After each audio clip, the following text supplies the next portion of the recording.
దుర్యోధనుడు ద్రోణాచార్యుని కాదని కర్ణుడికి రాజ్యం ఇచ్చిన తర్వాత శకుని ఆలోచించి దుర్యోధను దగ్గరికి వెళ్లి, దుర్యోధన, మొన్న యుద్ధ విద్యలు ప్రదర్శించే సభలో గురువు గారిని కాదని కర్ణుడికి రాజ్యం ఇచ్చావు. ద్రోణుడు చాలా శక్తివంతుడితో ఎన్నటికీ శత్రుత్వం మంచిది కాదు.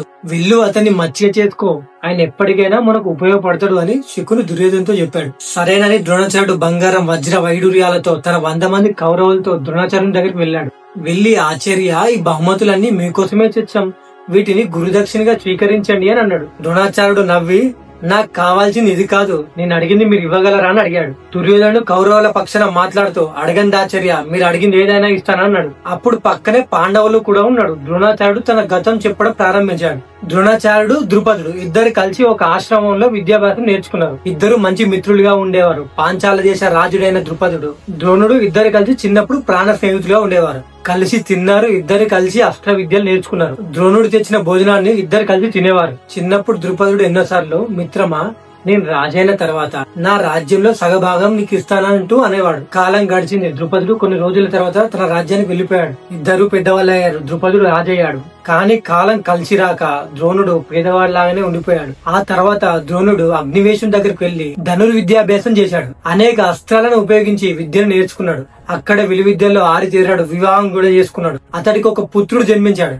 ఆ బాలుడు పుట్టుకతో 2 కనుబొమ్మల మధ్య ఒక మణితో పుట్టాడు. చూడ్డానికి సాక్షాత్తు శివుడు ప్రతిరూపంలా ఉన్నాడు. ఆ శిశువు మహాశక్తిమంతుడని తెలుసుకున్నారు. అతనికి అశ్వత్థామ అని పేరు పెట్టారు. కానీ ద్రోణునికి సరైన జీవనాధారం లేకపోయింది. ఒక రోజు పరశురాముడు బ్రాహ్మణులకు దాన ధర్మాలు చేస్తుండని తెలియగా ఆయన దగ్గరికి వెళ్ళగా, పరశురాముడు, ద్రోణ, నా వద్ద ఉన్న ధన సంపదలన్నీ అడిగిన వాళ్ళకి ఇచ్చేశాను. ఇప్పుడు నా దగ్గర ఏమీ లేవు. నా దగ్గర శస్త్ర విద్య తప్ప ఇప్పుడు ఏమీ లేవయ్యా అని అన్నాడు. దానికి ద్రోణుడు, మహాశయ, మీరు ఏది అనుగ్రహించినా అది ఇప్పుడు నాకు మహాప్రసాదమే. తమ శస్త్ర సంపదనే ఉపదేశించండి అని కోరాడు. అలా ద్రోణుడు పరశురాముడి దగ్గర మహాశక్తివంతమైన శస్త్రాలను, వాటి ప్రయోగ ఉపసంహారాలను తెలుసుకున్నాడు.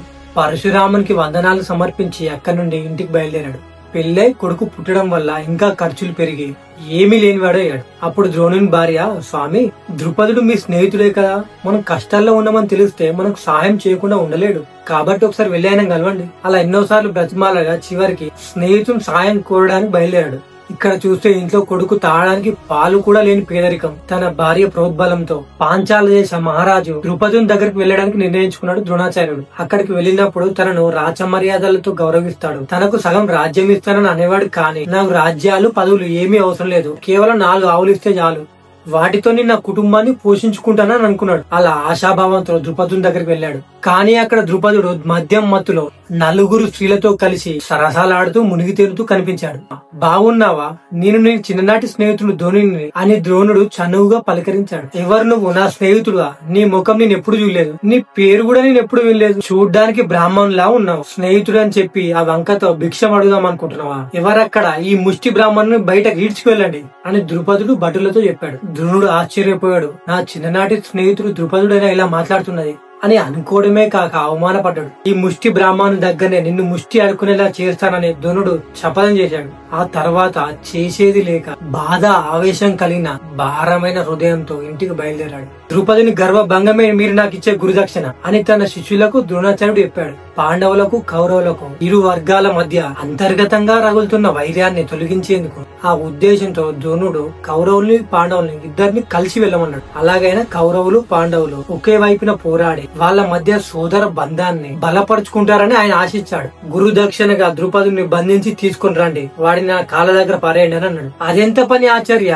ద్రుపదుని మీ కాళ్ళ దగ్గర పడేస్తాను, మాకు పాండవుల సహాయం అవసరం లేదని చెప్పి దుర్యోధనుడు ద్రుపదుని దగ్గరికి వెళ్ళాడు. కౌరవులందరూ కలిసి ద్రోణాచార్యునికి కలిగిన అవమానానికి ద్రుపదుని గర్వభంగం చేరనే ఉద్దేశంతో పాంచాల దేశం మీదకి దండయాత్రకు బయలుదేరారు. హస్తినాపురం నుండి పాంచాల దేశానికి రాజపుత్రులు దాడి చేయడానికి వచ్చారని తెలిసిన ద్రుపదుడు యుద్ధ సన్నాహాలు చేశాడు. హస్తినాపుర క్షత్రియ వంశానికి వాళ్ళ రాజగురువైన ద్రోణునికి ఇద్దరికి ఒకేసారి బదులు చెప్పాలనుకున్నాడు. సాయంత్రం అయింది. కౌరవులు 100 మంది తిరిగి ద్రోణాచార్య దగ్గరికి వచ్చారు. నల్లని ముఖాలతో, ఒంటి నిండా గాయాలతో అలసిపోయి వచ్చిన వాళ్ళని చూస్తుంటే ద్రోణాచార్యుడికి అర్థమైంది. కానీ తెలుసుకుందామని ఏమైంది దుర్యోధన అని అడగగా, ఆచార్య, ఈ ద్రుపదుడు మీతో పాటు అస్త్రశస్త్ర విద్యలు నేర్చుకున్నాడు, మీరు అన్నట్లుగా ద్రుపదుడు చాలా శక్తివంతుడు, ఖచ్చితంగా మీకన్నా శక్తివంతుడే అనిపిస్తుంది. అతని సైన్యాన్ని చూసినప్పుడే మేము సగం చచ్చాం, వానితో పోరాడలేకపోయాం, వాడిని ఎవడూ జయించలేరని దుర్యోధనుడు అన్నాడు. ఆచార్య, మీరు అనుమతిస్తే నేను వెళ్లి అతగాన్ని తీసుకొని వస్తానని అర్జునుడు అన్నాడు. ఎంతమంది సైన్యాన్ని వెంట తీసుకొని వెళ్తావు అర్జున అని ద్రోణాచార్యుడు అడిగాడు. ఎంతమందా? నా సైన్యం, నా బలం, నా భీముడే, మేమిద్దరం ఇప్పుడే వెళ్తామని అర్జునుడు చెప్పి వెళ్ళాడు. అర్జునుడు భీముడితో కలిసి యుద్ధానికి వస్తున్నాడని తెలిసిన ద్రుపదుడు తన సైన్యంలో కొంత భాగంతో తయారుగా ఉన్నాడు. మరుసటి రోజు ఉదయం అయింది. ఒకవైపు వందలాది ఏనుగులు, 200 గుర్రాలు, 500 సైనికులతో ద్రుపదుడు యుద్ధానికి సిద్ధంగా ఉన్నాడు. మరోవైపు అర్జునుడు, భీముడు మాత్రమే ఉన్నారు. అసలు ఏం చేస్తారో చూద్దామని తన సైన్యం వెనుక ద్రుపదుడు నిల్చొని ఉన్నాడు. భీముడు అర్జునుడితో, అర్జున, నీ యుద్ధ వ్యూహం ఏమిటి అని అడిగాడు. వ్యూహం లేదు, పథకం లేదు, నీకు ఇష్టమైన ఆట ఆడు, అదే కొండను పిండి చేయడం. ముందు వెనుక ఆలోచించక కేవలం ఆ 100 ఏనుగుల పని నువ్వు చూసుకో. అందుకు నీకు దారి ఏర్పరుస్తూ నీ పనికి అడ్డు లేకుండా నేను చూస్తాను, అది కూడా నేను నిల్చున్న ప్రదేశంలో కదలకుండా ఉండి ఒక్క అడుగు కూడా పక్కకు వేను. ఇక నువ్వు విజృంభించు అగ్రజ అని అర్జునుడు అనగానే భీముడు ఛాతిని చరుచుకుంటూ ముందుకు పరిగెత్తాడు. అర్జునుడు తన విల్లు తీసుకుని ఎక్కుపెట్టి ఏ గుర్రం కాని సైనికుడు కాని భీమునికి 10 అడుగుల దూరంలో కూడా రానియకుండా తన బాణాలతో అడ్డుకుంటున్నాడు. భీముడు దారికి ఎవరూ అడ్డు రాలేకపోతున్నారు. భీముడు పరిగెత్తుకుంటూ పోయి పైకి ఎగిరి తన గదతో ఏనుగు కుంభస్థలం మీద గట్టి కొట్టాడు. ఒక్కటంటే ఒకటి, ఒక్క దెబ్బకు ఏనుగు తల పగిలి క్షణంలో చనిపోయింది.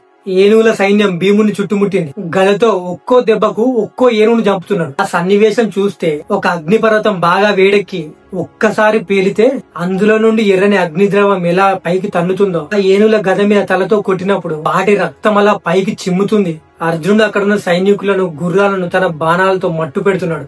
ఏనుగుల సంగతేమో భీముడు చూసుకుంటున్నాడు. అది చూసిన ద్రుపదుడు ఇక తను రంగంలోకి దిగవలసిందేనని అర్జునుడి మీదకి అస్త్రాలను సంధించడం మొదలుపెట్టాడు. యుద్ధ భూమిలో ఇక సైనికుల పని భీముడు చూసుకుంటున్నాడు. ద్రుపదునితో అస్త్రాలతో అర్జునుడు యుద్ధం చేస్తున్నాడు. ద్రుపదుడు తక్కువడేం కాదు. అతను వేసిన అస్త్రం అర్జునుడి వింటిని విరగొట్టింది. ఇక ఇలా కాదని ఇద్దరు ద్వంద్వ యుద్ధానికి దిగారు. అర్జునుడు, ద్రుపదుడు చేసిన ద్వంద్వ యుద్ధంలో అర్జునుడి బల పరాక్రమాల ముందు ద్రుపదుడు ఓడిపోయాడు. అందుకు ద్రుపదుడు అవమానపడిన ఆశ్చర్యపోయాడు. ఇంతటి చిన్న వయసులో ఇంతటి పరాక్రమమా అని తెలియకుండానే అర్జునుడిపై ఇష్టం పెంచుకున్నాడు. సాయంత్రం అయింది. అస్త్ర పోరాటంలో ఏమై ఉంటదా అని ద్రోణుడు ఎదురు చూస్తున్నాడు.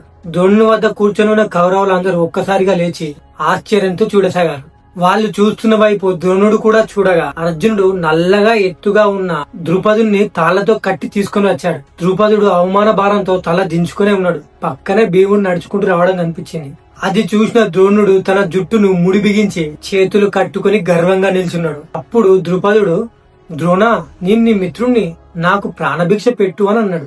దానితో ద్రోణుడు, నేనే ఒక ముష్టి బ్రాహ్మణ్ అయినప్పుడు నన్ను నువ్వు ముష్టి అడుగుతున్నావా అని అన్నాడు. నన్ను క్షమించు ద్రోణ, నా రాజ్యాన్ని అంతా నీకు ఇచ్చేస్తాను, నన్ను వదిలేయు అని ద్రుపదుడు ఏడవడం మొదలుపెట్టాడు. మిత్రుని కళ్ళల్లో నీరు చూసేసరికి ద్రోణుని మనసు కరిగిపోయింది. మిత్రమా, నువ్వు నన్ను క్షమించు, నాకు నీ రాజ్యం వద్దు, ఏమీ వద్దు. నువ్వు నీ తప్పును తెలుసుకున్నావు, అది చాలు. నీవు నీ రాజ్యానికి క్షేమంగా వెళ్లి నీ రాజ్యాన్ని పరిపాలించుకో. 1000 ఏనుగుల బలం కలిగిన మా భీముడు నువ్వు నీ రాజ్యం చేరుకునేంత వరకు నీకు తోడుగా వస్తాడని ద్రోణాచార్యుడు ద్రుపదుని పంపించాడు. తర్వాత ద్రోణాచార్యుడు అర్జున్ని దగ్గరికి తీసుకుని, మిత్రుడు కదా అని 4 ఆవులు అడగడానికి వెళ్తే అనరాని మాటలని నన్ను అవమానించాడు. ఆ అవమానాన్ని తట్టుకోలేక ఎన్నో సంవత్సరాలు బాధపడుతున్నాను. నా మనసులోని బాధనంతా నీవు తీసేశావు. అందుకు ప్రతీకగా నీకు నేను ఏమిచ్చినా తక్కువే, కానీ ఇది తీసుకొని అంటూ బ్రహ్మ శిరోనామక అస్త్రాన్ని అర్జునికి కానుకగా ఇచ్చాడు. అస్త్రాలన్నిట్లో అన్నిటికంటే శక్తివంతమైంది బ్రహ్మాస్త్రం. బ్రహ్మాస్త్రం కంటే ఎన్నో రెట్లు శక్తివంతమైంది బ్రహ్మ శిరోనామక అస్త్రం. రామాయణంలో శ్రీరాముడు కూడా రావణాసురుని మీద ఈ అస్త్రాన్ని ప్రయోగించాడు. ఇది ఎంతో పవిత్రమైంది, ఎంతో ఆపదలో ఉంటే తప్ప దీన్ని వాడరాదు అని అర్జున్ దగ్గర మాట తీసుకొని ద్రోణుడు ఆ అస్త్ర ప్రయోగం మరియు ఉపసంహార విధానాన్ని తెలిపి అర్జునికి ఇచ్చాడు. అర్జునుడి చేతిలో ఓడిపోయిన దానికంటే ద్రుపదుడికి అలా ద్రోణుడి ముందు ఓడిపోయి నిలబడమే ఎక్కువ బాధను కలిగించింది. దానితో అతని పాత పగ ఇంకా 2 ఇంతలు అయింది. అలాగే తను గెలిచిన అర్జునుడి మీద అభిమానం పెరిగింది. ద్రోణుని చంపితే గాని తన పగ చల్లారదని ద్రుపదుడు అనుకున్నాడు. అలాగే అర్జున్ లాంటి మహా పరాక్రమవంతుడు తన వైపు ఉండాలని కోరుకున్నాడు. అందుకు యాగం మొదలు పెట్టాడు. అగ్నిదేవుడు అత్యంత శ్రద్ధ భక్తులతో ఉపాసించాడు. చివరికి హోమాగ్ని నుండి అగ్నిదేవుడు ప్రసన్నుడై ద్రుపదుని వరం కోరుకోమన్నాడు. అందుకు ద్రుపదుడు ద్రోణాచార్యుని వధించే కొడుకుని అర్జున్ని వరించే కూతుర్నివ్వమని కోరాడు. తదాస్తు అని అగ్నిదేవుడు అనగానే యజ్ఞకుండం నుంచి దృష్టద్యుమ్నుడు ద్రౌపది ఉద్భవించారు. దృష్టద్యుమ్నుడు ద్రోణుని చంపడానికి, ద్రౌపది కేవలం అర్జున్ని పెళ్లి చేసుకోవడానికి జన్మించింది.